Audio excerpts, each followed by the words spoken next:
तो दोस्तों इरेडा ने अपने क्वार्टर थ्री के नंबर को डिस्क्लोज कर दिया है। तो चलिए देखते हैं क्या है क्वार्टर थ्री के नंबर्स के अंदर। डाटाबेस के यहाँ पे क्रॉस में है।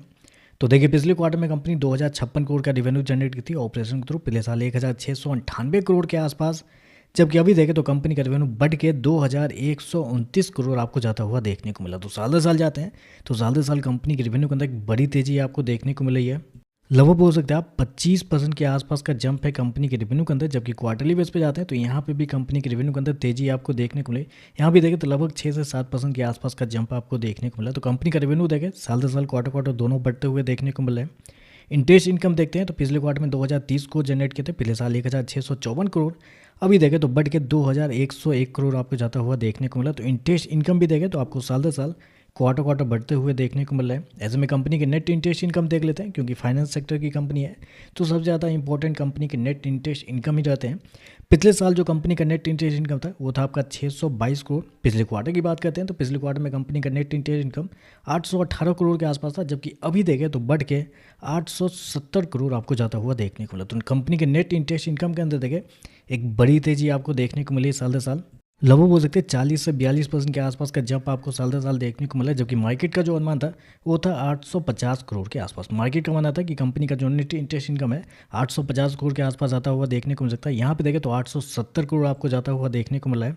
तो आप कह सकते हैं कंपनी के रेवेन्यू आपको बेहतर आपको देखने को मिला है। खर्चे की बात करते हैं तो देखिए पिछले क्वार्टर में 1361 करोड़ खर्च किए थे, पिछले साल 1160 करोड़।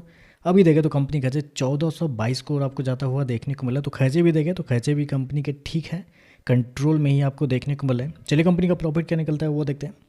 तो देखिए पिछले क्वार्टर में कंपनी 549 करोड़ के प्रॉफिट में थी, पिछले साल 425 करोड़ के आसपास। जबकि अभी देखें तो बढ़ के 585 करोड़ आपको जाता हुआ देखने को मिल रहा है। तो साल दर साल जाते हैं तो साल दर साल कंपनी के प्रॉफिट के अंदर लगभग 38 से 39% के आसपास का जंप आपको देखने को मिल रहा है। जबकि क्वार्टरली बेस पे जाते हैं तो क्वार्टरली बेस पे भी कंपनी के प्रॉफिट के अंदर लगभग 5% के आसपास की तेजी आपको देखने को मिली। तो कंपनी के प्रॉफिट के अंदर भी देखें एक अच्छा खासा जंप आपको साल दर साल क्वार्टर क्वार्टर देखने को मिला है। कंपनी इस हो गया 585 करोड़ का प्रॉफिट इस क्वार्टर में। जबकि मार्केट का अनुमान भी था 580 करोड़ से लेकर 610 करोड़ के बीच में। मार्केट का अनुमान था कि इसके बीच में कंपनी के प्रॉफिट आपको आते हुए देखने को मिल सकते हैं। तो प्रॉफिट भी आप कहेंगे टोटली इनलाइन आपको देखने को मिल रहा है। तो रेवेन्यू प्रॉफिट दोनों आपको अच्छे देखने को मिल रहे हैं। चलिए कंपनी के ईपीएस क्या है वो देखते हैं। तो देखिए पिछले क्वार्टर में ₹1.97, पिछले साल ₹1.58। अभी देखें तो ₹2.09 आपको जाता हुआ देखने को मिला। ऐसे में कंपनी के एनपीए देख लेते हैं। तो कंपनी का ग्रॉस एनपीए अगर देखते हैं तो पिछले साल कंपनी का ग्रॉस एनपीए 3.97% के आसपास था। अभी देखें तो 3.75 आपको देखने को मिला। तो कंपनी का ग्रॉस एनपीए साल दर साल कम होते हुए देखने को मिला। जबकि नेट एनपीए देखें तो 1.97 से गिर के 1.68 आपको जाता हुआ देखने को। तो एनपीए भी देखें तो एनपीए के अंदर भी एक अच्छा खासा सुधार आपको देखने को मिला है। और मार्जिन देखते हैं तो 27.63% से बढ़ के 33% आपको ऑपरेटिंग मार्जिन आपको जाता हुआ देखने को मिला। जबकि नेट मार्जिन देखते हैं तो 22% से बढ़ के 27% आपको जाता हुआ देखने को। तो सारे कुछ देखें तो सारा कुछ कंपनी के नंबर अच्छे देखने को मिल रहे हैं।